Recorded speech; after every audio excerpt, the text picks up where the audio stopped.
Hi guys. So yesterday, as you guys can see, we got the boys here. So Wilbur over there, Ferdinand over there. Wilbur is our intact male buck. So he's our stud for all of the ladies. But so we got them here without any issues yesterday. And yesterday I also threw together a hut for them. So I had originally planned on making something really small out of pallets, and it was just going to be some humble little dwelling for a temporary sort of a setup.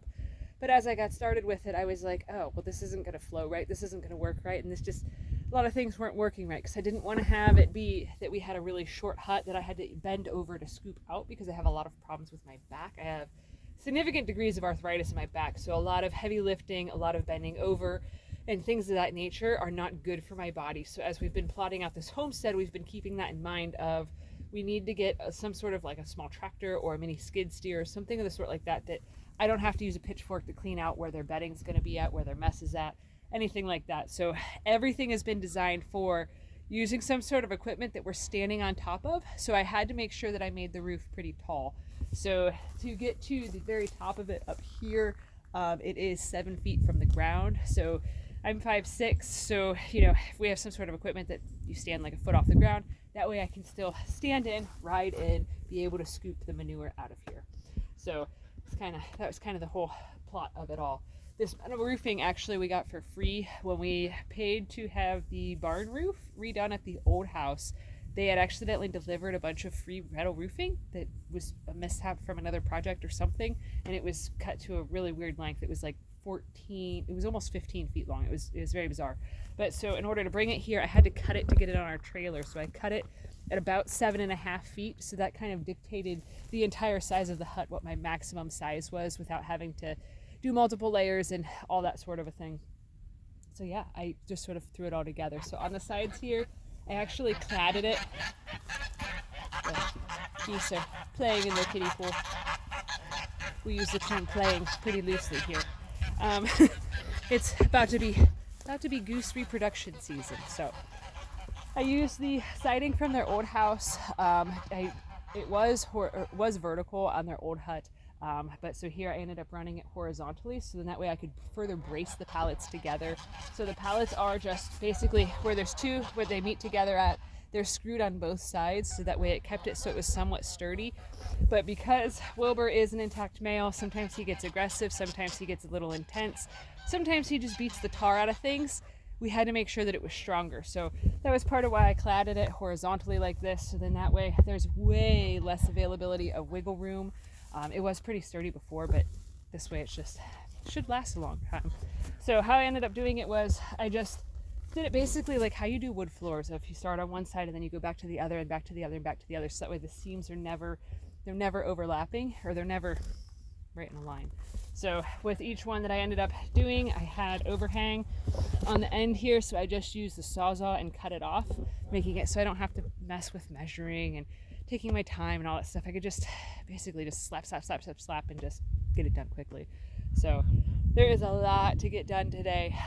Today it's supposed to be like in the 60s, and then tonight it's supposed to start snowing again. So it's kind of one of those things of we had to move the boys yesterday so they could get acclimated to their new pasture.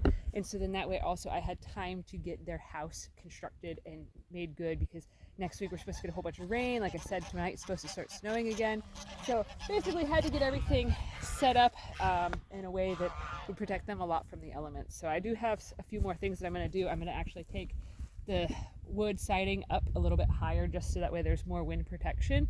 Since we've not been on this property for very long, I cannot tell, also with how the topography is here, we're in a valley and there's two woods around us and all that stuff, I cannot tell which the main direction the wind comes from, because it just feels like it just swirls all around. So I need to make sure that they have really good wind protection. So I think after I get the sides done up a little bit more, I'm probably going to add a pallet to being right over here, just for while it's still cold weather. I probably won't clad it or anything of the sort like that. I just want it so it's a little bit more of a windbreak, but that can be easily removed, so that way when it comes time to clean it, once we have equipment, blah, blah, blah, blah, blah, then it's going to make it easier.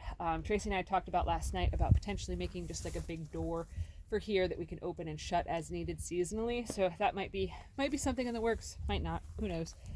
We also don't know too if we're going to need to spin this. So it's one of those things of small enough that we can, with a small group of people, we can pick it up and move it, but it's heavy enough and sturdy enough that the wind's not easily going to be able to topple it over. So that's kind of what we were going for. But yeah, everybody is super happy today. The boys are they're in awe of being in a place with grass and sunlight, and it's definitely a huge upgrade from the last homestead. So anyways, that's it for today. I've got more wood to put on here. Oh, if you're wondering why this side over here there's a board that sticks out, that is because this handsome dude over here, he really likes to be able to scratch his face and rub his face on stuff. At the old house, we had trees and branches and things of that nature that he could just scratch in between his horns and rub his face and do his thing. So I left this board here. It's kind of damaged. It's got a little bit of rot on it and stuff. They'll probably nibble on it. But I left this one out so that way they can rub their faces on it, give themselves some attention, some scratches, and that sort of a thing. So I'm very pleased, very happy with how this has turned out, even though it's way bigger, way more intense than I had anticipated, but it is what it is. If you're wondering cost-wise, I used, I think, 6 2x4s, and they're like $4 a piece. So that's been the total cost of this project, and some screws. But I harvested the screws out of their old hut, so I mean, yeah. So for roundabouts $20, $25, I have built this goat mansion palace thing. So, anyways, thanks for watching. Have a good one, guys.